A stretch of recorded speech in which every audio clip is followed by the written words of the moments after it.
Hello students, कैसे हैं आप सभी। आई होप आप सभी अच्छे होंगे। मैं दिशा स्वागत करती हूँ आपके अपनी परिवार फिजिक्स गुरु में, जहाँ हम पढ़ रहे हैं केमिस्ट्री 4th सेमेस्टर के यूनिट फर्स्ट का आज हमारा क्या टॉपिक है। यूनिट फर्स्ट का आज हमारा टॉपिक है डी ब्रोगली मैटर वेव्स।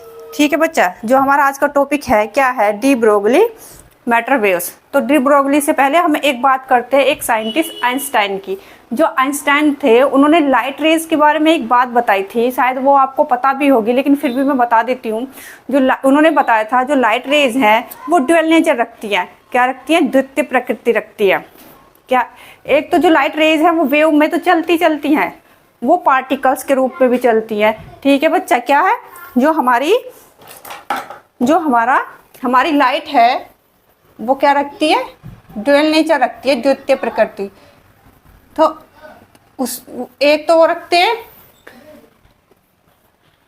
एक तो वो चलती है वेव, एक तो रखती है वो वेव नेचर और दूसरा पार्टिकल नेचर।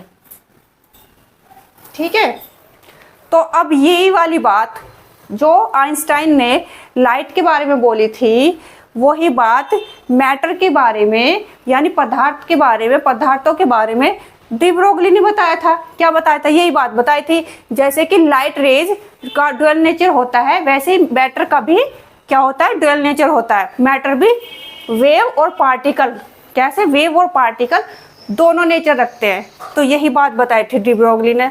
ठीक है, अब देखो इन 1905 तो Einstein gave the concept of dual nature of light rays. He suggested that the light rays have particle as well as wave nature। ठीक है, यहाँ यही वाली बात लिखी हुई है जो हमने यहाँ भी समझी थी। जो लाइट रेज है वो पार्टिकल के साथ साथ वेव नेचर भी रखती है, यानी ड्यूअल नेचर हो गया ये। और यही बात 1924 में डी ब्रोगली ने कहा था कि जो ड्यूअल नेचर लाइट तो रखती है, मैटर यानी पदार्थ, ये पदार्थ भी क्या रखते हैं? वेव नेचर और पार्टिकल नेचर बोथ रखते हैं। ठीक है बच्चा, ये हमने जो बात समझी थी ये लिखी हुई है। और यहाँ अब डेफिनेशन के रूप में हम क्या लिख लेंगे? According to de Broglie small particles of matter. जो स्मॉल पार्टिकल होते हैं किसके? मैटर के। जो मैटर हम तोड़ेंगे, पदार्थ को तोड़ेंगे, उसके छोटे छोटे टुकड़े हो जाएंगे, उसमें से हमारे क्या निकलेंगे? छोटे छोटे पार्टिकल जो निकलते हैं, लाइक प्रोटॉन हो गया, इलेक्ट्रॉन हो गया, न्यूट्रॉन हो गया, वही तो होते हैं स्मॉल पार्टिकल उसके। तो आर इन मोशन, वे जब गति में होते हैं, मोशन में होते हैं, तो क्या रखते हैं? ड्यूअल नेचर रखते हैं। ठीक है, तो this dual nature of matter is known as dual nature of matters. तो यही नेचर जो है, जो पार्टिकल है हमारे छोटे छोटे जो मोशन करते रहते हैं, वो मोशन करते हुए पार्टिकल भी ड्यूअल नेचर रखते हैं, यानी वो वेव और पार्टिकल्स। जैसे लाइट वेव और पार्टिकल्स के रूप में मोशन करती है, वैसे ही ये पार्टिकल्स वेव और पार्टिकल के रूप में क्या करते हैं? गति करते हैं, मोशन करते हैं, और इसे ड्यूअल नेचर ऑफ मैटर्स कहते हैं। ठीक है बच्चा, आई होप आपको क्लियर हो गया होगा। एक बार आप इसे नोट कर लीजिए, फिर आगे चलते हैं। तो आगे देखो तो बच्चा, जितने भी ऑल मूविंग ऑब्जेक्ट्स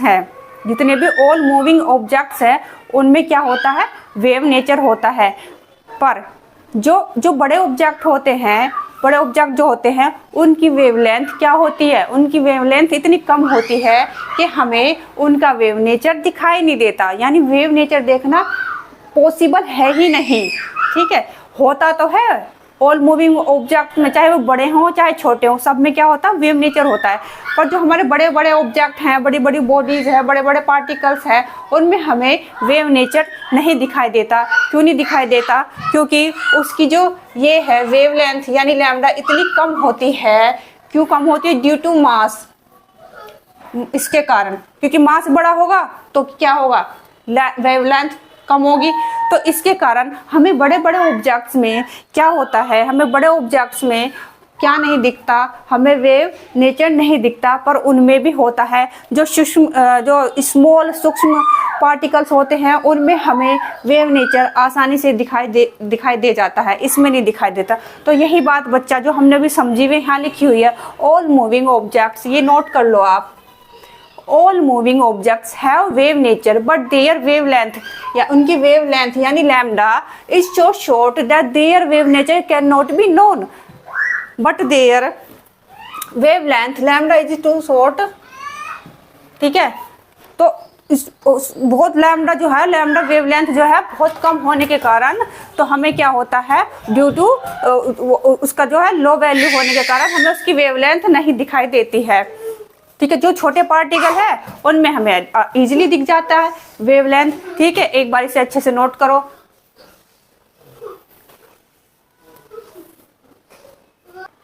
तो डी ब्रोगली ने इलेक्ट्रॉन की वेवलेंथ और मोमेंटम के बीच एक रिलेशन बताया। किसके बीच? इलेक्ट्रॉन के वेवलेंथ और मोमेंटम के बीच क्या बताया? एक रिलेशन बताया। क्या बताया वो? ये P इक्वल टू h/λ, और यही रिलेशन क्या कहलाया? De Broglie equation. ठीक है बच्चा, क्या कहलाया? De Broglie equation. एक बार इसे नोट करो। तो इसे हम अब आगे प्रूफ करेंगे, देखेंगे। जो डी ब्रोगली ने वेवलेंथ लैम्डा और मोमेंटम p के बीच जो रिलेशन दिखाया, जिसे हमने कहा डी ब्रोगली इक्वेशन, तो इसे हम अब कैलकुलेट करके देखेंगे। ठीक है,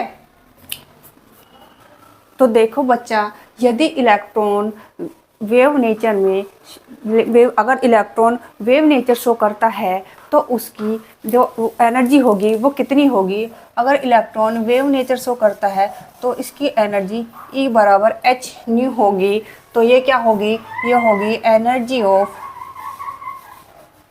ऑफ फोटोन। क्या होगी ये? Energy of photon. देखो, जो प्लांक्स कांस्टेंट थ्योरी थी उसमें यही तो बोला गया था, जो हमारी लाइट है, रेडिएशन है, क्या है हमारी लाइट है, रेडिएशन है या एनर्जी, वो क्या है? वो कॉन्टिन्यूस फॉर्म में क्या नहीं करती? ट्रेवल्स नहीं करती है। वो कॉन्टिन्यूस फॉर्म में ट्रेवल्स नहीं करती है, ऐसे ट्रेवल नहीं करती है, बल्कि वो क्या करती है? वो एनर्जी पैकेट्स के फॉर्म में, एनर्जी पैकेट्स, ऐसे एनर्जी पैकेट्स के फॉर्म में क्या करती है? ट्रैवल करती है। और इन पैकेट्स को, एनर्जी पैकेट्स को ही हम क्या बोलते हैं? इन एनर्जी पैकेट्स को ही हम फोटोन बोलते हैं। और वो फोटोन की एनर्जी बोली गई, वो फोटोन की एनर्जी कितनी बोली गई? इतनी। कितनी? E बराबर h न्यू। इसे हम क्या कह देंगे? इसको हम फर्स्ट इक्वेशन का नेम दे देंगे। ठीक है बच्चे, इतना क्लियर हो गया? क्लियर हो गया ना? तो एक बार आप इसको नोट करो, फिर आगे चलते हैं। ठीक है बच्चा, अब देखो, यदि अगर हमारे इलेक्ट्रॉन जो इलेक्ट्रॉन होते हैं वो पार्टिकल नेचर शो करें तो उनकी एनर्जी कितनी होगी? ठीक है, तो if electron shows,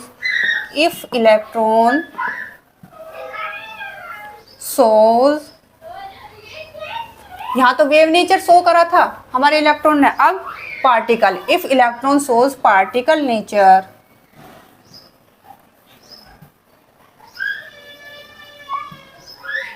then their energy will be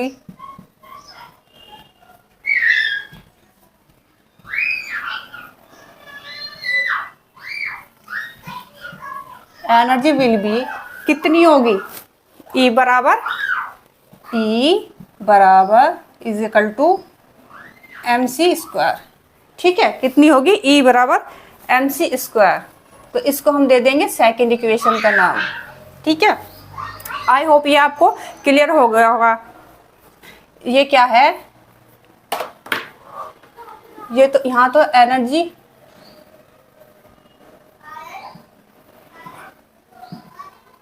of photon है। ये तो ये क्या है?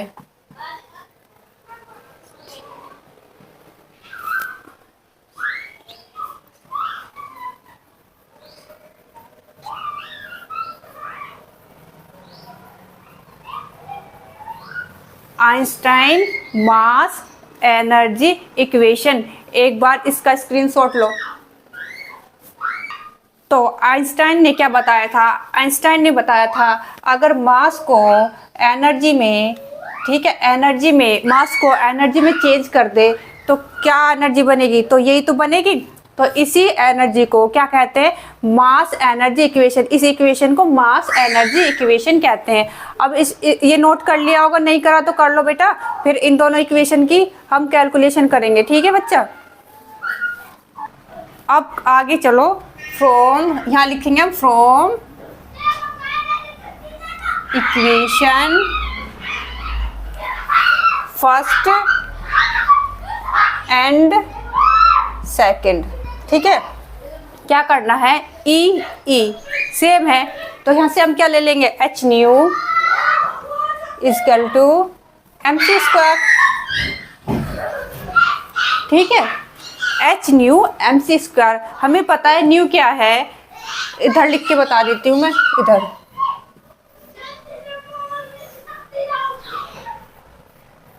यही तो है, nu is equal to c upon lambda. तो हम न्यू की जगह ये वाली वैल्यू पुट कर देंगे,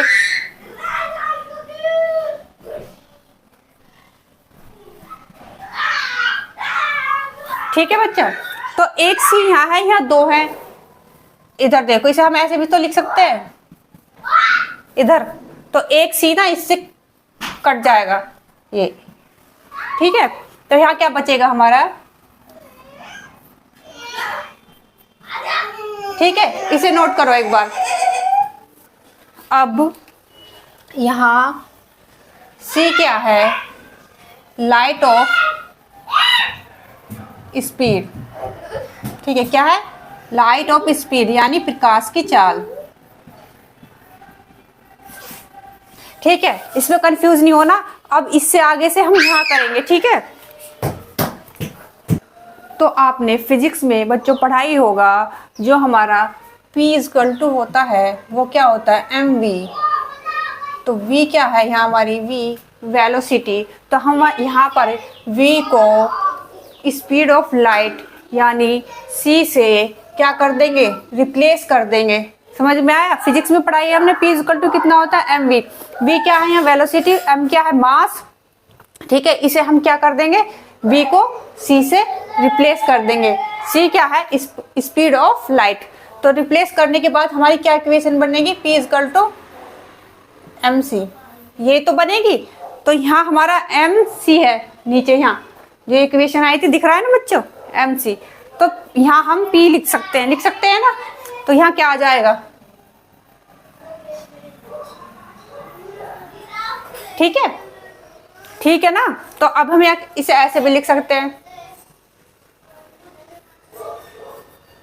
lambda equal to h upon p, ठीक है। और जो ये थर्ड इक्वेशन जो आई है हमारी, यही इक्वेशन क्या है? ये इक्वेशन क्या है? डी ब्रोगली इक्वेशन, है ना। इसके बाद यहाँ है, ठीक है, समझ तो आ गया होगा। बस क्या है, यहाँ हमारा जो निकला था, यहाँ P इक्वल टू mv, तो v जो है वेलोसिटी, वो हमने लाइट ऑफ स्पीड से रिप्लेस कर दिया, यानी v की जगह हमने c को रख दिया। तो P इक्वल टू mc हो गया। तो mc की जगह हम p रख सकते हैं, ठीक है ना, क्योंकि इसकी वैल्यू हो गई ना। तो फिर हम यहाँ ये हमारा h upon lambda equal to p हो जाएगा, या lambda equal to h upon p कर लो, ये लैम्डा हो जाएगा, तो ये इसके नीचे आ जाएगा, ठीक है। तो ये जो हमारी इक्वेशन निकल के आई, ये क्या हुई? De Broglie equation. एक बार इसे नोट करो। तो अब आप इससे आगे क्या लिखेंगे? देखो,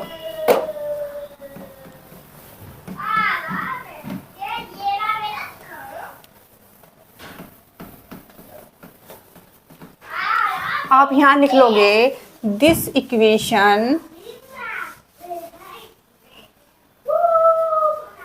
इज कॉल्ड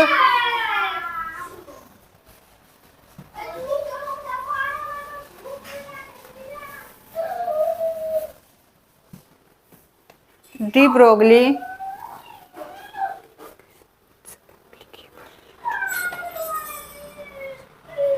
ठीक है। क्या करोगे, इसके नीचे ये लिख लो, यही तो है हमारी डी ब्रोगली इक्वेशन। ठीक है बच्चा, एक बार इसे और नोट कर लो। तो इसमें बच्चा एक लाइन और लिख लो, it's applicable to all materials in motion, यानी कि ये जो डी ब्रोगली इक्वेशन है यह केवल और केवल उन्हीं मटेरियल्स यानी पदार्थों पर एप्लीकेबल यानी लागू होगी जो मोशन में है, जो गति में है। ये जो इक्वेशन है उन्हीं मटेरियल्स पर एप्लीकेबल होगी, अप्लाई होगी जो मटेरियल्स क्या है, मोशन में हैं। तो बच्चा यहाँ देखो आप एक बार, ये जो H है, ये H यहाँ क्या है, प्लांक कांस्टेंट।